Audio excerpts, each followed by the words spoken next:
Petróleo, la sangre de la civilización moderna. Pero nuestro viaje alimentado con petróleo está llegando al final.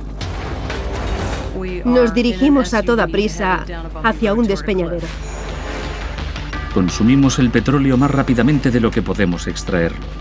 ¿Y qué ocurrirá cuando los pozos se sequen?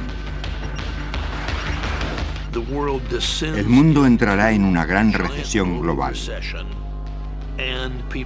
Y la gente luchará entre sí por conseguir el último petróleo.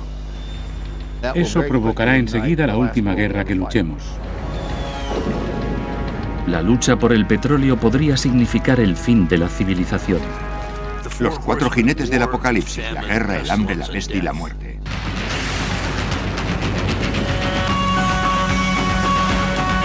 El apocalipsis del petróleo en megadesastres.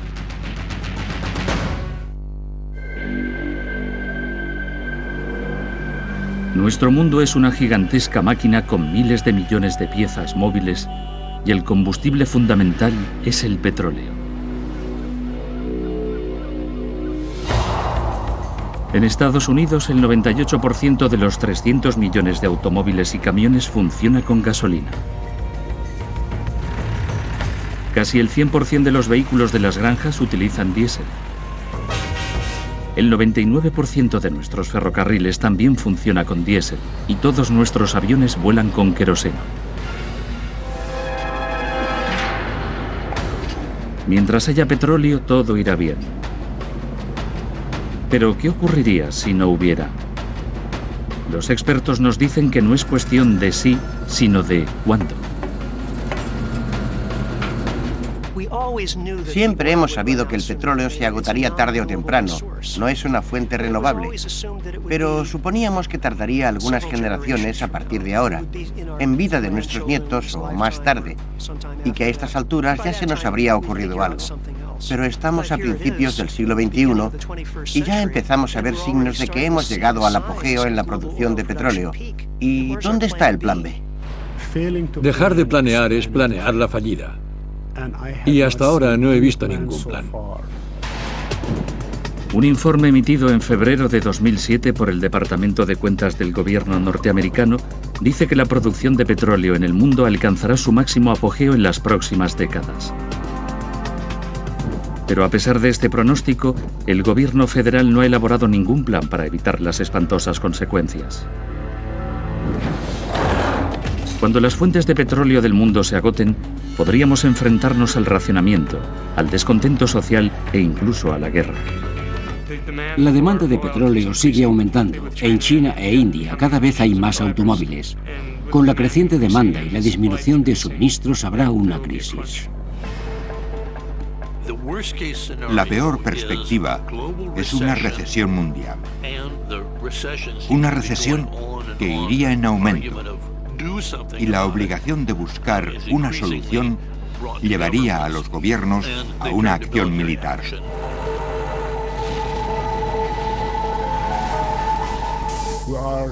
Vamos directamente hacia un desastre.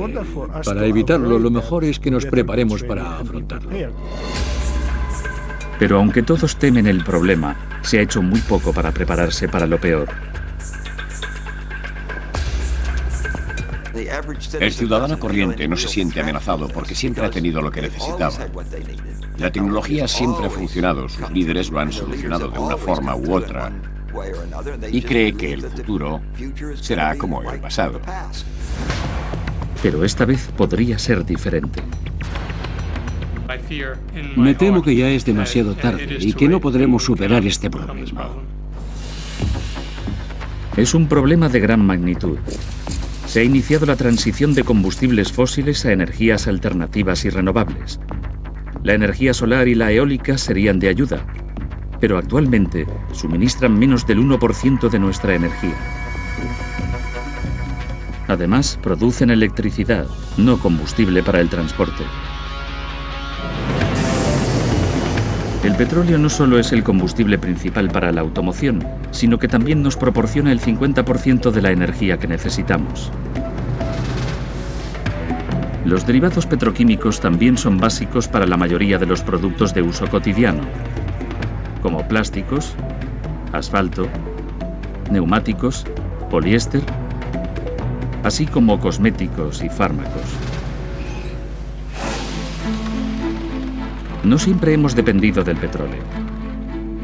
Durante la primera mitad del siglo XIX, las mayores fuentes de energía eran los animales, el ser humano, el viento, el agua, el carbón y la madera. Cuando el coronel Edwin Drake perforó el primer pozo de petróleo en Pensilvania en 1859, pocos fueron conscientes de la importancia que ese producto tendría para nuestra sociedad. Empezamos a usar el petróleo a finales del siglo XIX como lubricante y para la iluminación. Pero algunas décadas después de que Drake perforara su pozo, el automóvil hizo del petróleo un recurso esencial. Para alimentar la sed de petróleo, los geólogos buscaban más campos petrolíferos. El petróleo alimentó la expansión tecnológica de Norteamérica y del mundo. Se usaba en aviones, trenes y automóviles. Era barato y abundante, era la gallina de los huevos de oro y estimulaba el progreso que parecía iba a continuar para siempre.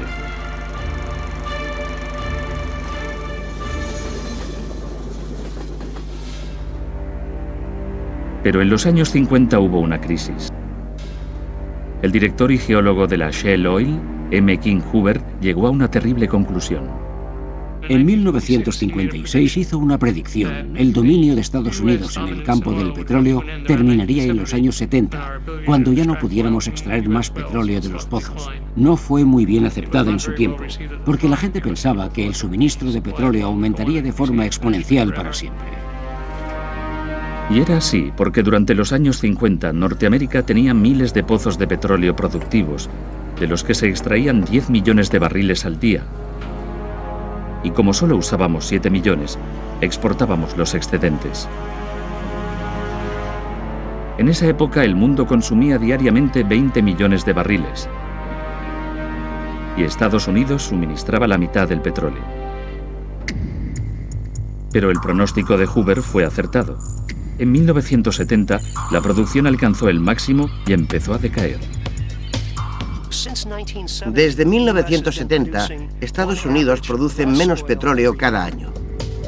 Actualmente produce solamente 8.300.000 barriles al día, pero consume más de 20 millones de barriles. Así que tenemos que importar unos 2/3 del petróleo que utilizamos. Todos los días, Norteamérica compra al extranjero alrededor de 12 millones de barriles de petróleo. Empleamos una enorme cantidad de nuestras riquezas y la transferimos a países productores de petróleo, algunos de los cuales no son amigos. Y no solo Estados Unidos. Muchos países europeos y asiáticos dependen del petróleo extranjero y cada vez es más difícil de obtener. No nos hemos quedado sin petróleo, pero el que obtenemos no es de buena calidad y es caro. Tenemos petróleo propio para otros 100 o 150 años, pero cada vez es más difícil de conseguir, más costoso. Había una segunda parte en el pronóstico de Hoover.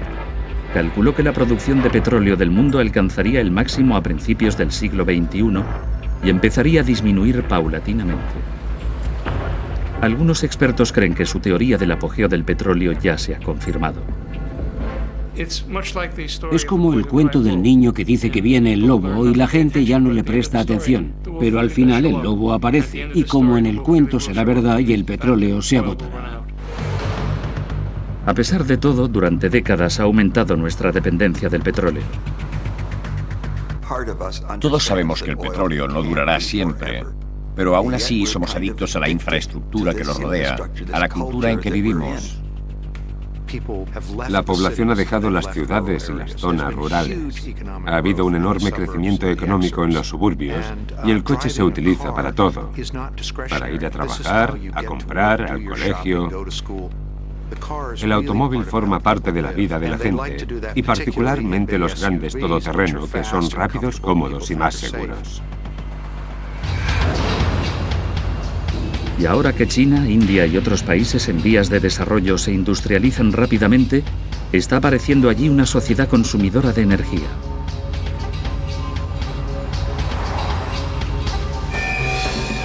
Como inevitablemente la producción de petróleo se repartirá con otros países, habrá menos para todos y con graves consecuencias. No puedo imaginar que la sociedad acepte voluntariamente una gran reducción en la calidad de vida cuando tiene un inmenso ejército que puede conseguir el petróleo. Muchos expertos temen que si el transporte, la industria, la agricultura y las comunicaciones sufren un paro, el resultado podría ser una lucha desesperada por los artículos de primera necesidad.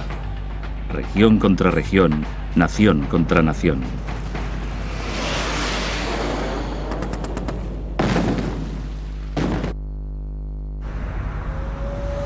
¿Realmente el mundo se está quedando sin petróleo? Ya hemos consumido 1 billón de barriles de petróleo desde 1859. Pero los científicos nos están diciendo que pueden quedar 1, 2 o incluso 3 billones de barriles.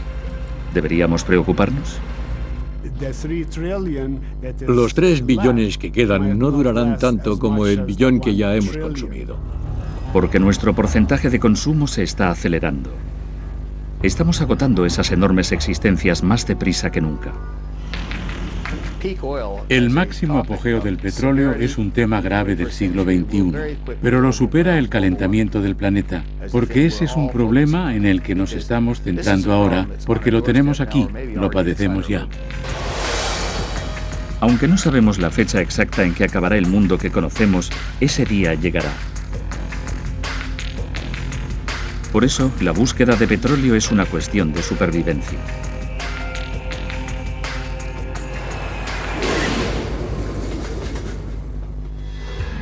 El petróleo se encuentra muy profundamente en la Tierra. Hace decenas de millones de años murieron plantas y diminutas criaturas marinas, cayeron en los lechos marinos y quedaron cubiertas de sedimentos. Durante miles de siglos, la masa de material orgánico sufrió una transformación química.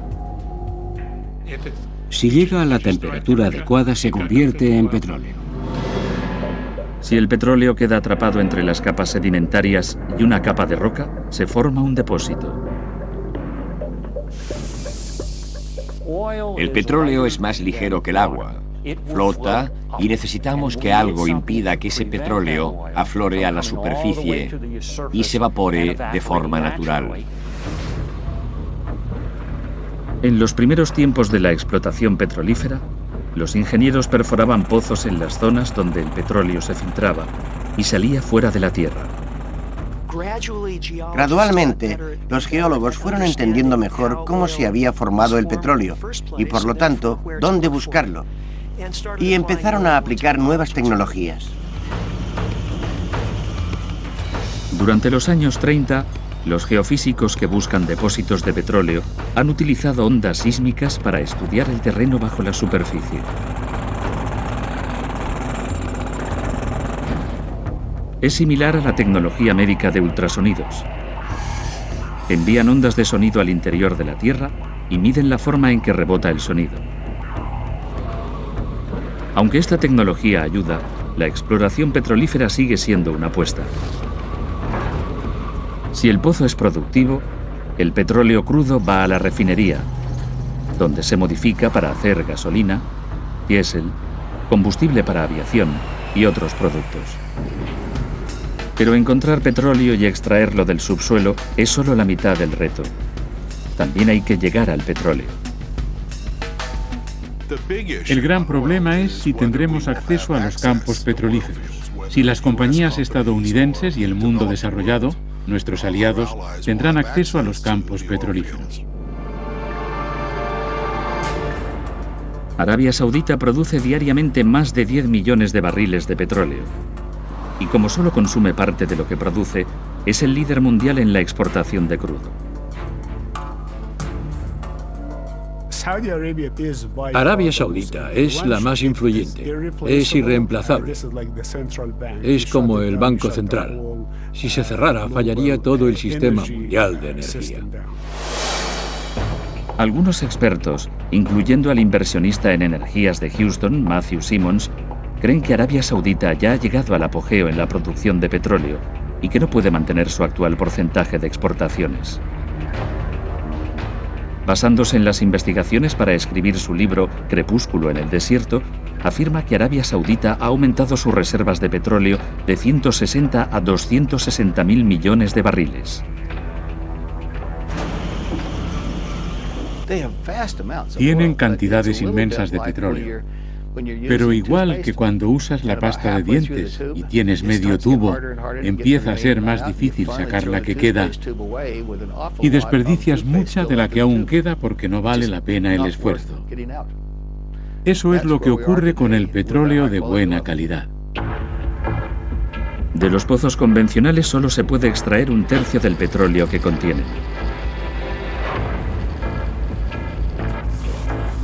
Así que, aunque puede quedar bastante petróleo, la mayor parte no se aprovecha. Las nuevas tecnologías están ayudando a maximizar la cantidad de petróleo que se puede extraer, pero eso también acelera el proceso de agotamiento. Al final, la escasez de petróleo es inevitable. En 1973 tuvimos un desagradable primer contacto con lo que podríamos tener que enfrentarnos cuando la OPEP, Organización de Países Productores de Petróleo, creó una escasez ficticia. El embargo del petróleo lleva a un enorme aumento del precio de la gasolina, al racionamiento y a las largas colas. Subió la inflación y el desempleo, y una recesión que tardó muchos años en resolverse. Los consumidores estadounidenses respondieron rechazando los automóviles que consumían mucha gasolina y durante un tiempo utilizaron coches más pequeños. Pero otros países fueron más previsores. Brasil desarrolló una gran industria para convertir la caña de azúcar en etanol.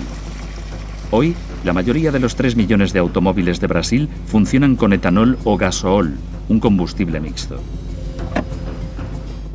Lo que Brasil hizo es lo que otros países deberían haber hecho: buscar fuentes de energía que controles, que estén en tu país. Pero cuando el precio del petróleo se estabilizó en los años 80 y 90, los consumidores estadounidenses perdieron interés por el ahorro de combustible. Con el regreso del petróleo barato, se volvieron hacia los todoterreno y los coches potentes con un alto consumo. Sin embargo, en los últimos años, el precio del petróleo ha vuelto a subir, y el Próximo Oriente, rico en petróleo, es más inestable que nunca. Los estadounidenses quieren tener energía independientemente, aunque no comprendan qué significa. Quieren reducir su dependencia del Próximo Oriente. Quieren más eficiencia, pero sin sufrir. Muchos expertos se preguntan si es el momento oportuno para ampliar el uso del etanol en Estados Unidos. Desde hace muchos años, para evitar la detonación del combustible, en el país se añade un 10% de etanol a la mayor parte de la gasolina que se consume.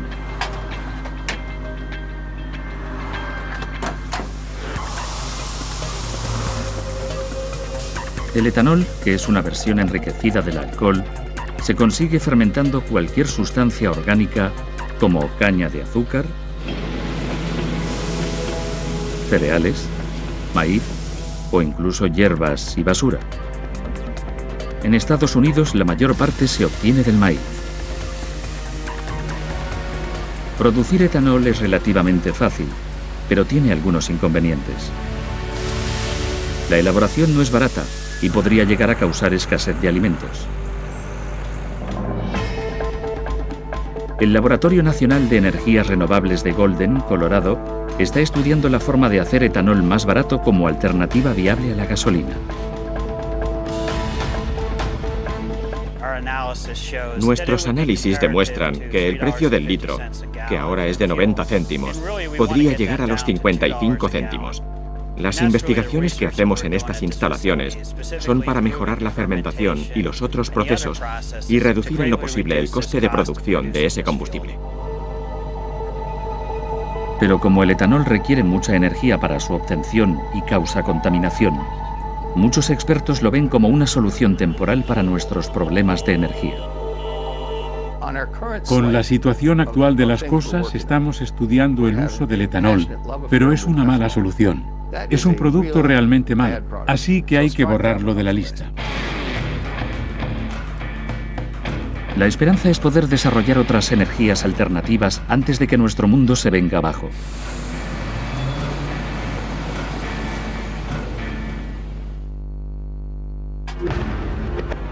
El petróleo no durará para siempre y los días de los automóviles a gasolina podrían estar contados. Para evitar una catastrófica crisis social, muchos expertos creen que debemos dedicar nuestros esfuerzos a reinventar el automóvil. Tenemos varias opciones, pero la dificultad, el reto que se nos presenta es que hace falta tiempo para hacer la transición. Una posible solución, la tecnología de baterías de combustible de hidrógeno, está ahí desde hace décadas. Se ha utilizado para suministrar energía a nuestras naves espaciales, incluyendo el transbordador espacial. Parece ser una alternativa ideal, una energía poderosa, renovable y limpia, sin emisiones de gases perniciosos. Muchas empresas automovilísticas están investigando las baterías de hidrógeno y dicen que tendremos coches comerciales movidos por hidrógeno en las próximas décadas. En el Laboratorio de Energías Renovables de Colorado, los científicos están ayudando a desarrollar esta nueva tecnología. Este modelo demuestra cómo funciona. Se alimenta con la luz del sol y produce electricidad por medio de una célula solar fotovoltaica, y con esa electricidad y un electrolizador se descompone el agua, H2O, en hidrógeno y oxígeno. Separa el hidrógeno y el oxígeno y alimenta una batería que a su vez produce electricidad, agua y calor, y suministra energía al automóvil. Muy simple, muy limpio. Solo hay algunas dificultades. En primer lugar, el precio. Los prototipos de automóviles con baterías de hidrógeno cuestan actualmente 1 millón de euros. Y hay otros problemas. A diferencia del petróleo y el etanol, el hidrógeno en sí no es una fuente de energía. Se necesita energía para crearlo. Hay que hacer el hidrógeno a partir de otra cosa. Actualmente el hidrógeno se hace usando gas natural. Es posible hacerlo a partir de agua, pero requiere mucha electricidad. Si las baterías de combustible tardaran años en ser viables, ¿cuál es la solución a corto plazo? Un creciente número de expertos en energía cree que la tecnología híbrida puede ser la solución. Honda presentó en 1999 al mercado norteamericano el primer automóvil de ese tipo fabricado en serie, el Insight. Estos automóviles son sorprendentemente eficientes. Usan un motor eléctrico y un motor de gasolina que se coordinan para hacer funcionar el vehículo. Los híbridos usan mucha menos gasolina que los automóviles convencionales, porque los motores eléctricos son bastante más eficientes que los mejores motores de combustión interna. Los híbridos se están haciendo muy populares. Las ventas de híbridos suben, pero se tardará unos 14 años en cambiar la flota de automóviles. Ahora estamos empezando, pero todavía hay muchos todoterreno y gente que quiere seguir conduciéndolos. No obstante, con la subida de los precios de la gasolina, bajan las ventas de vehículos todoterreno y la tecnología híbrida continúa desarrollándose. La próxima fase es un híbrido recargable. Si se carga por la noche, por la mañana puede recorrer 60 kilómetros utilizando solamente el motor eléctrico del vehículo sin necesidad de gasolina. La característica especial de un híbrido recargable es que tienes más capacidad de batería y puedes recorrer 15, 30, 50 o 60 kilómetros dependiendo del tamaño y la capacidad de la batería. Ahora se trata de desarrollar baterías que almacenen más energía y duren más. Mientras, se están volviendo los automóviles totalmente eléctricos que la General Motors construyó hace 10 años. El fabricante de automóviles de Detroit promete lanzar dentro de algunos años un nuevo modelo eléctrico, el Volt.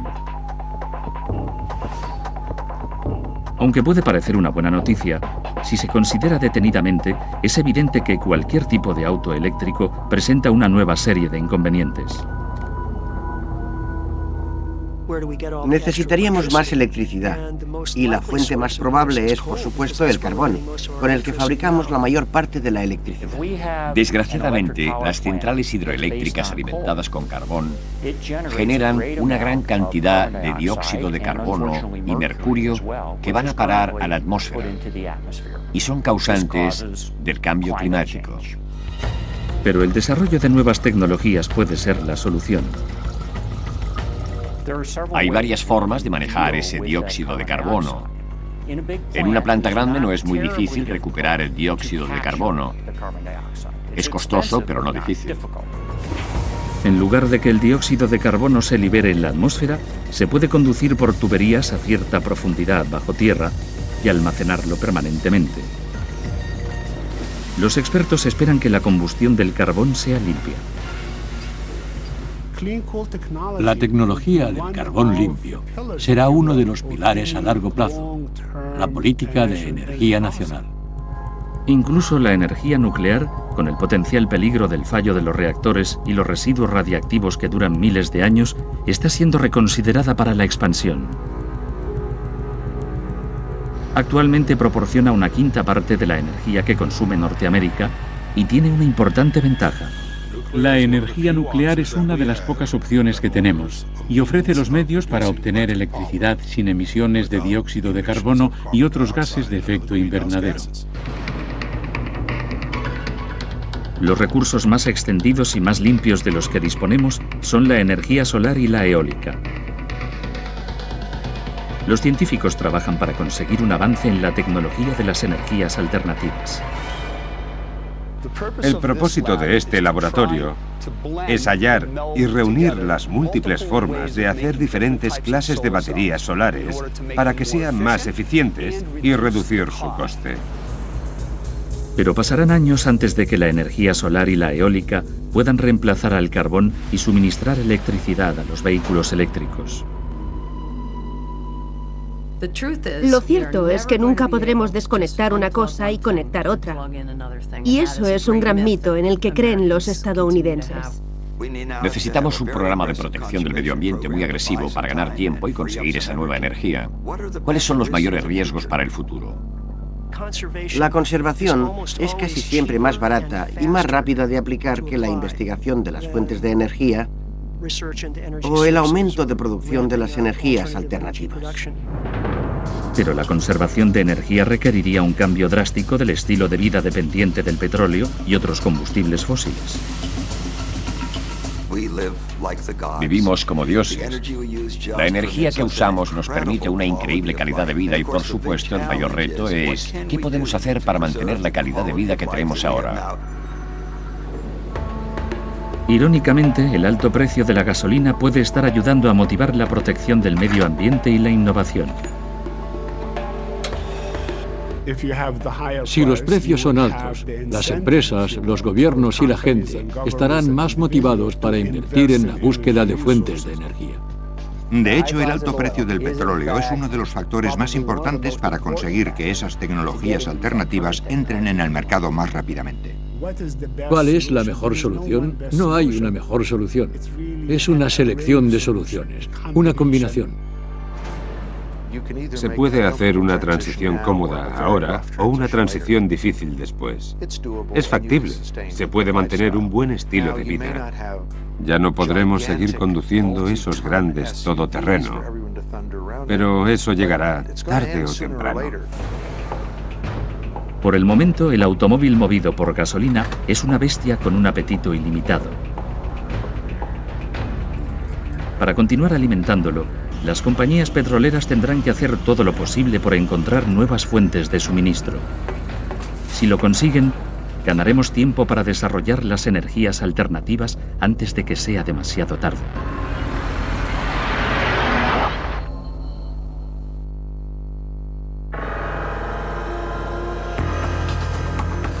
La pura realidad a la que nos enfrentamos es que no podemos seguir contando con el petróleo tan barato y fácil que teníamos en el pasado. Cada día que hablamos del máximo apogeo del petróleo nos acercamos más al abismo. Si esperamos hasta que estemos totalmente seguros de que el petróleo ha alcanzado el máximo, perderemos el tren. Vamos contrarreloj. Por eso, los geólogos e ingenieros están haciendo todo lo posible por extraer hasta la última gota. Las tecnologías han avanzado mucho en las últimas décadas. Y por supuesto, eso nos permite entrar en campos que antes eran inimaginables. Pero el desafío es enorme. Estamos haciendo descubrimientos a grandes profundidades. Estamos hablando de 12.000 metros. Ahora se perfora a 3.000 metros o incluso más que antes. Estamos llegando a un tipo de tolerancias y a las inversiones típicas del programa espacial. Son cosas muy sofisticadas. A 500 kilómetros de las costas de Luisiana, cerca del Golfo de México, un equipo de ingenieros y geólogos trabaja en el proyecto petrolífero con la técnica más audaz jamás vista.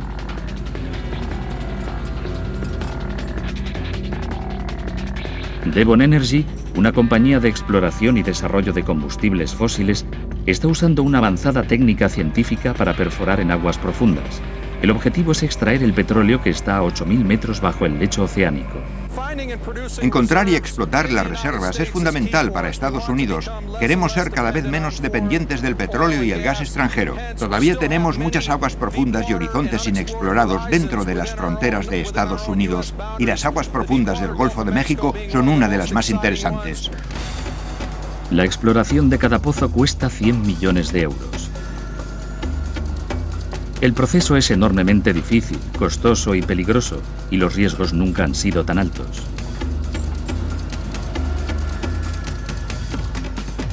Se podría tardar 6 años en desarrollar la zona con el altísimo coste de 6.000 millones de euros. Pero los ingenieros y sismólogos de la compañía creen que puede haber bolsas de petróleo que contengan no menos de 15.000 millones de barriles. Otras zonas de gran interés son las arenas petrolíferas, también conocidas como arenas de alquitrán, una mezcla de arena o aguas lodosas y petróleo crudo muy pesado. Hay vastas extensiones de arenas petrolíferas en Alberta, Canadá. Los ingenieros no perforan para conseguir ese petróleo, lo extraen. Es un proyecto de megaminería a cielo abierto. Las arenas se procesan, se extrae el petróleo de ellas y se vuelven a depositar en el mismo lugar.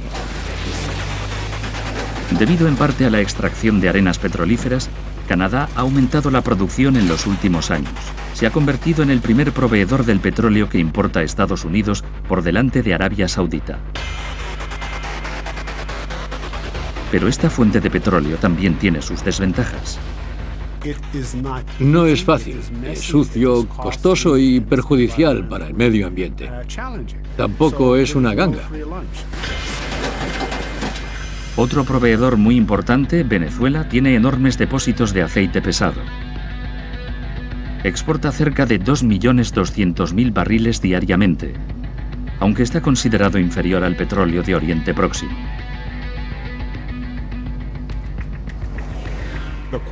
La calidad de ese petróleo lo hace menos atractivo por la necesidad de un refinado más intenso y el uso al que puede destinarse. La reserva del aceite pesado de Venezuela podría ser de cientos de miles de millones de barriles. El aceite pesado que se encuentra allí necesita más refinado que el crudo ligero procedente de Oriente Próximo. Pero el aumento de la demanda ha hecho económicamente más atractivo el petróleo venezolano. Los geólogos siguen buscando más petróleo por todas partes, y su atención se ha concentrado en el potencial petrolífero del esquisto. Se descubrió a principios del siglo XX, pero el esquisto petrolífero no es líquido. El petróleo debe ser extraído de las rocas sólidas. El esquisto petrolífero es petróleo nonato. Está contenido en rocas volcánicas que no se hundieron lo suficientemente en la tierra para convertirse en petróleo, y por lo tanto no es petróleo. Hay vastos depósitos de esquisto petrolífero en Colorado. En esa zona hay más petróleo en forma de esquisto petrolífero que en todos los depósitos de Arabia Saudita. A diferencia del petróleo corriente, el esquisto petrolífero se refina en el lugar. Se está probando un método que consiste en la inyección de dióxido de carbono en la formación de esquisto. Y se bombea cuando se convierte en petróleo líquido. Pero otra vez hay problemas. Es muy perjudicial para el medio ambiente, tiene un alto coste y se necesita más energía para extraerlo que la energía que produce. Está por ver si el esquisto petrolífero llega a ser una fuente importante. Otra posible fuente de petróleo es el carbón. Durante la Segunda Guerra Mundial, los nazis, desesperados por obtener combustible para su maquinaria de guerra, desarrollaron esta tecnología. Los alemanes hicieron volar su fuerza aérea durante la Segunda Guerra Mundial con combustible obtenido del carbón. Y esa tecnología no es ningún misterio.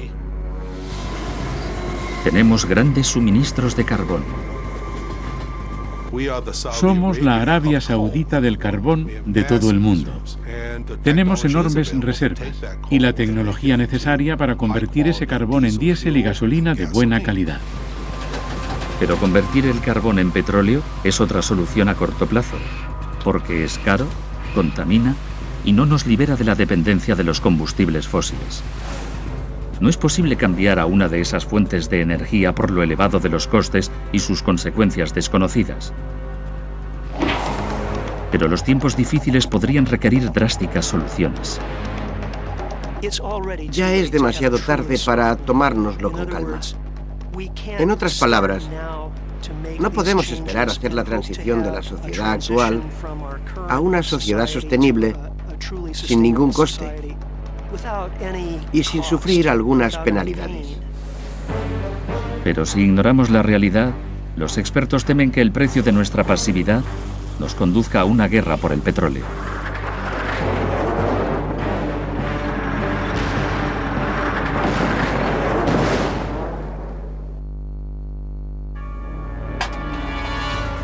Si la demanda de petróleo continúa y se acaba el suministro, el efecto dominó puede llevarnos a un punto sin retorno. Y nos lanzaríamos de cabeza a un caos social y económico, o aún peor.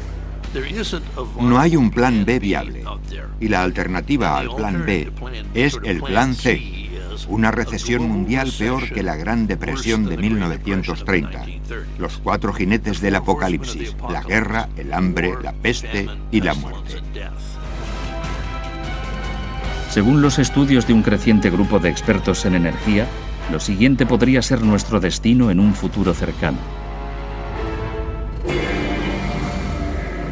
En el año 2012, una clase media de propietarios de automóvil ávidos de energía ha seguido prosperando en China, India y otros países en vías de desarrollo. La demanda de petróleo en el mundo ha pasado de 84 millones de barriles diarios a 100 millones. Los productores y las refinerías no pueden aguantar el ritmo. Eso tiene una repercusión. Las naciones empiezan a maniobrar para posicionarse cuando el petróleo se hace más escaso. Con la escasez de petróleo, un desastre natural o creado por el hombre podría provocar lo inimaginable. Mi mayor temor, y debería ser el de todos, es que ocurriera algo similar a lo del 11 de septiembre y tuviera lugar en Arabia Saudita. La instalación saudí de Ras Tanura es la mayor terminal del Golfo Pérsico. Recibe y transporta 10 millones de barriles de petróleo cada día. Si Ras Tanura u otra terminal importante fueran atacadas por terroristas, los resultados serían catastróficos.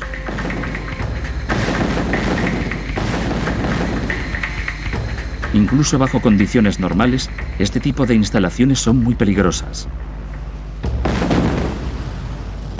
Porque el petróleo es muy inflamable y explosivo. Así que si una instalación fuera atacada, se producirían una serie de desastres que causarían una crisis inmediata. Si esto ocurriera, no se podrían procesar y transportar esos millones de barriles diarios y la economía mundial entraría rápidamente en recesión. Lo que más me preocupa a largo plazo es una total interrupción del suministro y un fallo total en el sistema de la seguridad de la energía. En Estados Unidos tuvimos un adelanto en el verano de 1979 cuando instalamos el segundo sistema de conducciones de combustible. Hubo tiroteos, hubo puñetazos y se destrozaron muchos coches. Cuando la crisis empeora, el precio del petróleo alcanza los $150 el barril. El litro se paga a 2 euros en las gasolineras. El propietario de un todoterreno pagará 200 euros por llenar el depósito. Las decenas de millones de habitantes de los suburbios sin medio de transporte no pueden ir a trabajar. Con la subida del precio del petróleo, las granjas no pueden cultivar productos baratos. Los gastos de transporte, dependientes del precio del combustible, se disparan. Eso aumentaría el precio de los alimentos. Y si tenemos la combinación de una rápida subida del coste de la energía y de la comida, la recesión económica generalizada es segura. Ese primer invierno hay escasez y subidas de los precios del petróleo para calefacción y uso doméstico. Para resistir, muchos vuelven a usar leña como combustible. Los cielos se vuelven grises y las personas que no consigan combustible no sobrevivirán.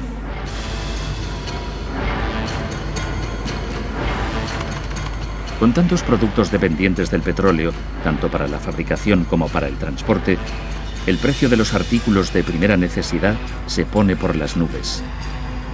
Aumenta el hambre, las enfermedades y la delincuencia. El precio del combustible para el transporte se dispara más allá del alcance de la mayoría de consumidores y fabricantes. Las empresas, incluso las más importantes, quiebran. La crisis económica empeora. Estamos inmersos en una total depresión. Tendríamos un problema con el número de desempleados. La gente podría perder sus casas por no poder hacer frente a los gastos. Los bancos se arruinarían. El mercado de valores se derrumba. Vuelven las colas ante los comedores de caridad. Millones de personas se quedan sin hogar. La inflación es tan alta que el dinero apenas tiene valor. El gobierno tendría que realojar a la gente que no tuviera casa ni trabajo. Y habría tumultos y malestar en las calles. Con la caída de la economía prospera el mercado negro. Se forman bandas para proteger a los comerciantes. La sociedad se tambalea al borde del colapso. Cuando las personas pierdan su conexión con una matriz social funcional, intentarán sobrevivir como puedan. Las motocicletas están a la orden del día y funcionan con etanol fabricado en los patios.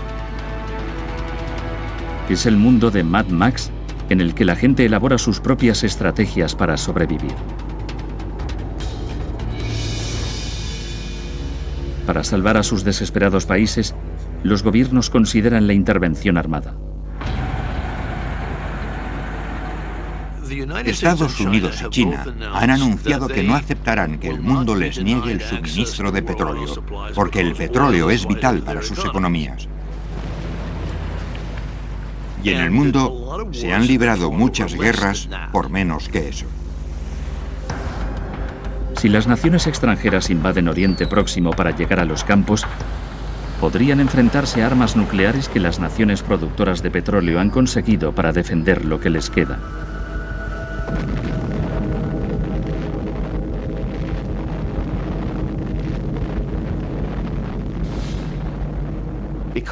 Como ese es el aspecto más importante de la economía, será algo por lo que lucharemos. Será una solución rápida. La sociedad desaparecerá. ¿Es inevitable esta perspectiva de pesadilla? Algunos expertos creen que todavía estamos a tiempo de hacer algo para impedir la inminente crisis del petróleo. Tenemos un pequeño espacio de tal vez 5 o 7 años para evitar la caída de la sociedad y elaborar un gran plan B que se ocupe de la coordinación mundial.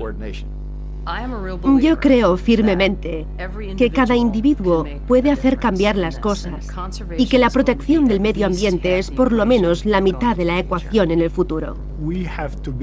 Tenemos que madurar y darnos cuenta de que es un reto, de que tenemos que hacer cambios y sacrificios, porque eso es mejor que la guerra.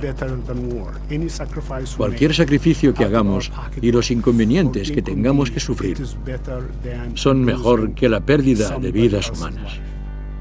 Mucho mejor.